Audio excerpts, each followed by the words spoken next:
I saw the fires that tore through that forest, and I still struggle to accept just how quickly the landscape can transform into smoldering ash. Believe it or not, we got lucky. It could have been a lot worse. Maybe lucky isn't the right word. We lost too much. This is the Basri Memorial Outpost, or at least it will be once you get it up and running. Ranger Crawford has left the supplies that we need for the finishing touches. He was gonna set it up himself, but his wife went into labor just as he got here, so he had to rush back to town. The workstations look like they're ready to go. If this trial goes well, we might see more researchers setting up camp across the reserve. For now, though, let's get things powered up. The supplies fuel for the generator. And stick a little fuel in the generator and fire it up. I'll let our researchers know they're welcome to visit when they're ready. Of course, you can sleep here and restock your supplies, just like any other outpost.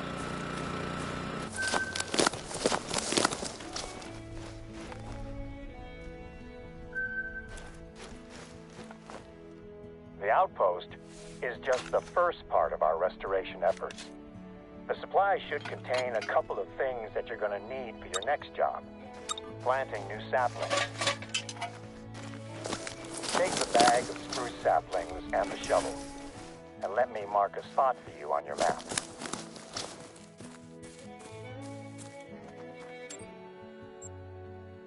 It's a tough road ahead for this part of the reserve.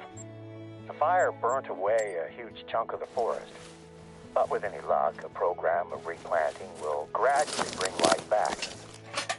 I hope to see it happen in my lifetime.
I was in Yukon Forest during the night of the fire.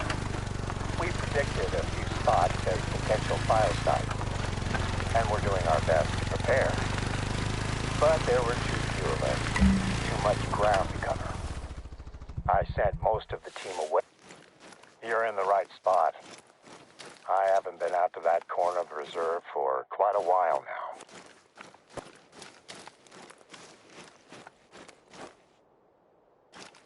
Gray wolves are responsible for the majority of lost caribou herd in Yukon Valley, and their packs are growing every year.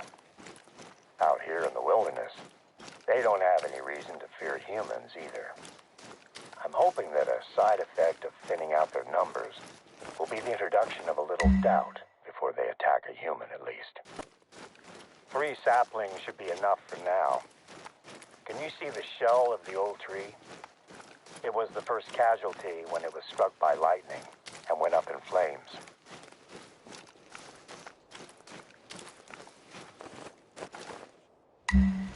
We lost more than the trees that night.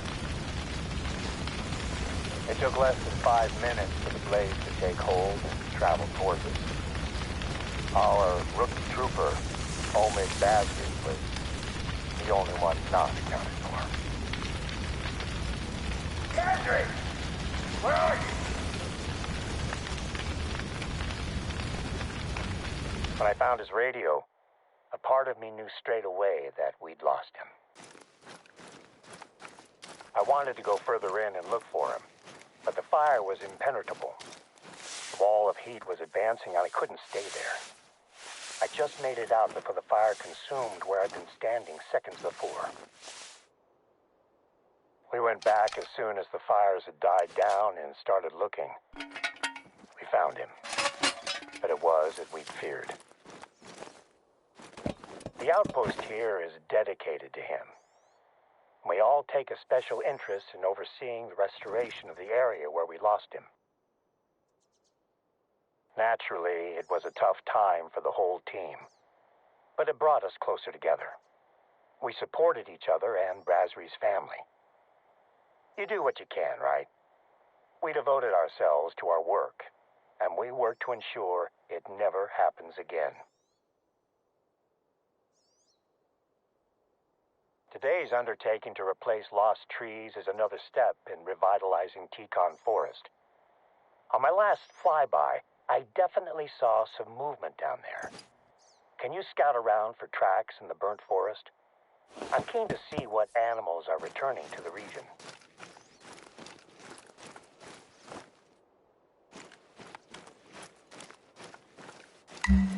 Finding tracks out there is a good sign. There might not be a lot of cover or food yet, but at least some animals are starting to come back. I don't have any more work for you out in Yukon Forest, but I just received a message from a research team that could probably use a little assistance. Let me speak with them, and I'll be in touch with you shortly.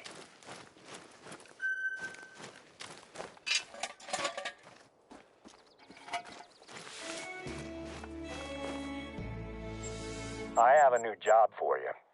One of Yukon Valley's research teams have asked if we can help them to fix a piece of the equipment they're using to track animals around the reserve.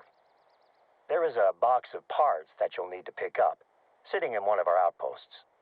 I'll mark it on your map.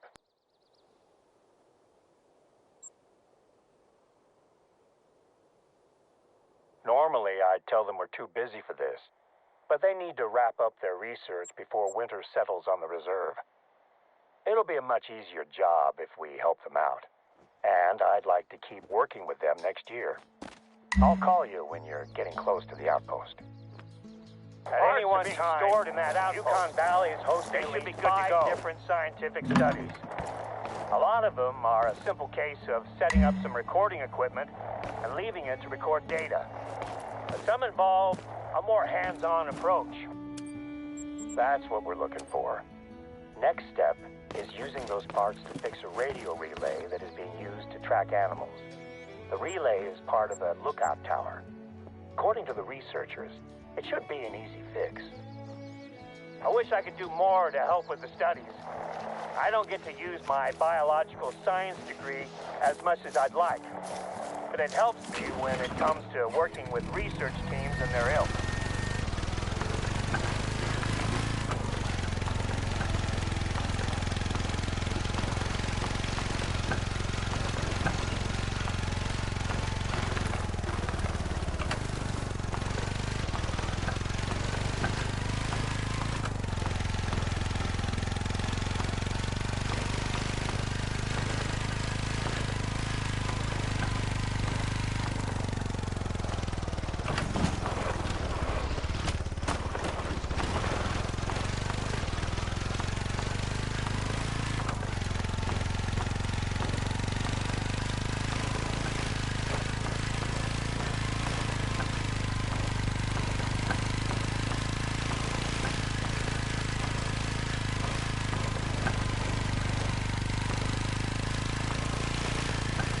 I'm hoping that tech trials like this tracking system will help Yukon Valley stand out as a hub of scientific research here in Alaska.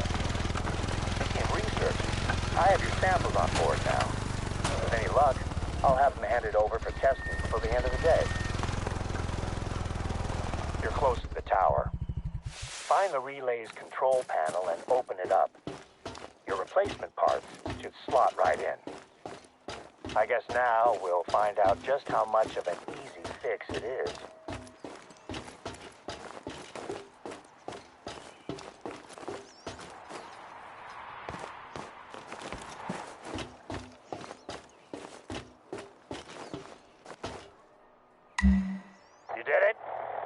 working? Fantastic. I will check in with the researchers to let them know it's fixed. They probably noticed that their equipment's range has just risen dramatically.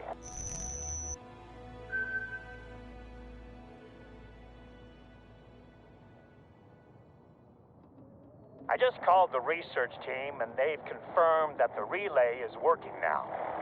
They've asked if you could take a look at one of their trackers that has been dormant for the last 13 hours or so. They weren't sure if the lack of movement had been due to poor signal, but now they're certain that something's happened. I'll forward the details.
like wolves got it.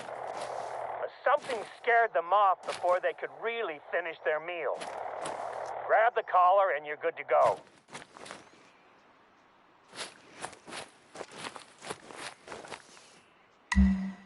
Okay, I think we're done here.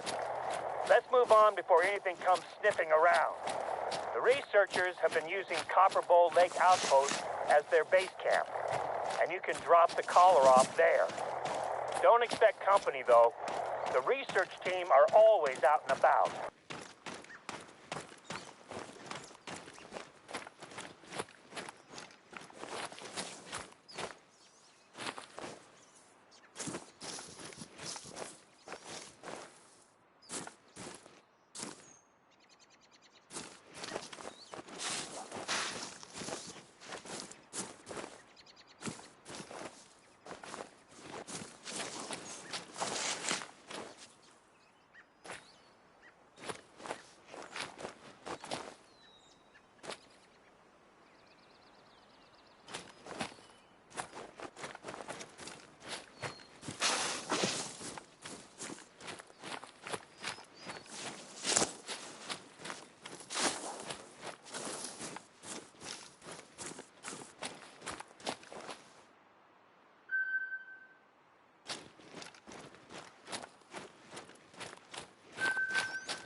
I knew I could count on you to get the job done.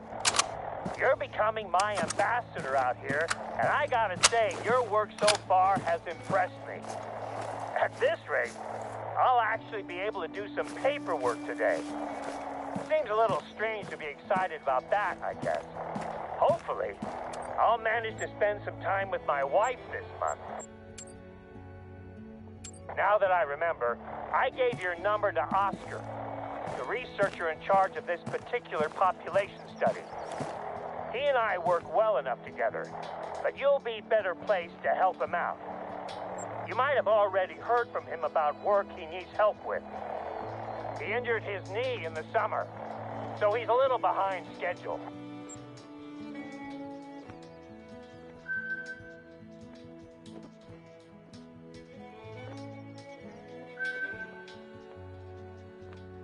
During my last flyby, I noticed that there were people walking around inside of the Millerwood Mine Complex. The entire complex is closed to the public, but that hasn't stopped some people from trying to explore the buildings. I'd like you to head over there, make sure that the place is still secure. The mine's buildings have been sealed since the mine closed in the 30s. We occasionally get curious tourists, but once they see the no trespassing signs, they tend to take their pictures and move on without getting too close. The warnings are mainly for the benefit of the tourists anyway. We keep an eye on the place, but it isn't maintained.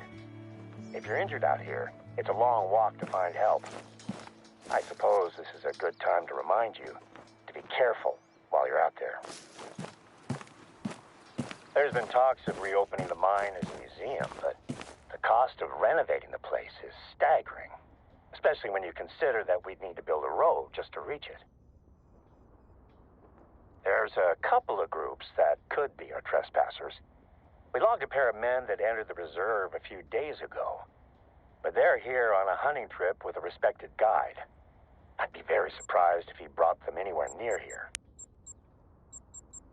The other group I know about is a film crew that asked for our help to shoot a documentary about what they call local folklore. Apparently they've toured the USA hunting for monsters or aliens or something. A place as wild as this has its stories, of course. From native Alaskan myths to the tall tales of drunken gold miners. I've been here for almost 2 decades, and I've only seen Bigfoot twice. At church.